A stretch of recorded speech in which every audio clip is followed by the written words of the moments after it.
In today's video, I'll show you how to create funk music using Suno AI step by step. Whether you're a beginner or an experienced creator, this method makes music creation quick and easy. First, open any web browser. In the search bar, type Suno AI and press enter. From the results, click on the official Suno AI website. Once you're on the home page, look for the Sign Up button at the top and click on Continue with Google account. After logging in, click on the Create button to open the music creation interface. Now choose the Simple mode, which is perfect for beginners and makes the process easier to understand. In the input box, type a description of the funk music you want to create. For example, you can describe the style, tempo, mood, instruments, or vibe of your track. The more detailed your prompt is, the better the result will be.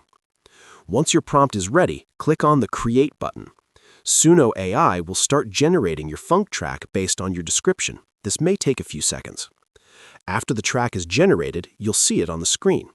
To download it, click on the three dots next to your track and select Download to save it to your device. And that's it. You've successfully created your own funk music using Suno AI. Keep experimenting with different prompts to improve your results and explore your creativity. If you found this video helpful, don't forget to like the video, subscribe to our channel, and press the bell icon for more tutorials. Thanks for watching.